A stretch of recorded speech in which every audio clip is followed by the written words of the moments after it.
ইসলামী আলোচক ডক্টর মিজানুর রহমান আজহারীর নতুন বই এক নজরে কোরআন। বইটি প্রকাশিত হয় ২০২৫ সালের ২১শে বইমেলায়। সদ্য প্রকাশিত এই বইটি পাঠকদের ব্যাপক চাহিদার কারণে পাইরেসি কপি করে বিক্রি করছেন অসাধু ব্যবসায়ীরা। ৫ মার্চ মঙ্গলবার পাইরেসি কপি তৈরির বিরুদ্ধে নীলক্ষেত এলাকায় অভিযান চালানো হয়। অভিযানে জাহিদ বুক সাপ্লাই একটি দোকানে অবৈধভাবে বইটির অনুলিপি তৈরি ও বাজারজাতকরণের প্রস্তুতির সময় সংশ্লিষ্টদের আটক করা হয়। আপনি একটা কষ্ট করে বই লিখতেছেন, এটা যদি চুরি করে আরেকজন প্রকাশ করে তাহলে আপনার কোনো মূল্য আছে?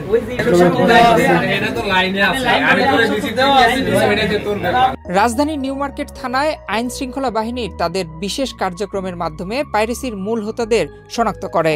অভিযান চালিয়ে একজন অপরাধীকে পাইরেটেড বই তৈরির সরঞ্জাম সহ গ্রেফতার করে।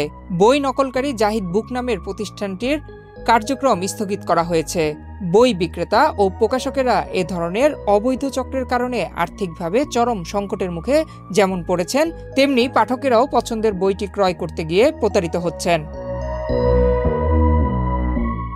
এবারের বইমেলায় ডক্টর মিজানুর রহমান আজহারীর গবেষণামূলক বইটি বেশ আলোচনার সৃষ্টি করে। বইটিতে কোরআনের নানান শিক্ষাকে থরে থরে সাজানো রয়েছে।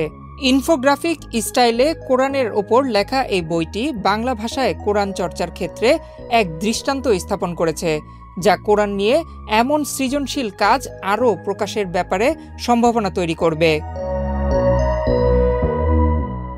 বইমেলার সময় থেকে কিছু অসাধু ব্যক্তি ও চক্র বইটির পাইরেট কপি ছড়িয়ে বাজারে বিক্রি করার চেষ্টা করছিল, যা লেখকের কপিরাইট লঙ্ঘন এবং প্রকাশনা শিল্পের জন্য হুমকি স্বরূপ। প্রকাশনা সংস্থা সত্যায়ন প্রকাশনের কর্ণধার ইসমাইল হোসেন জানিয়েছেন, বই পাইরেসির বিরুদ্ধে জিরো টলারেন্স নীতি গ্রহণ করা হয়েছে। এই ধরনের অবৈধ কর্মকাণ্ড বন্ধে আইন শৃঙ্খলা বাহিনী ও সংশ্লিষ্ট কর্তৃপক্ষের সহযোগিতায় আরও কঠোর ব্যবস্থা গ্রহণ করা হয়েছে।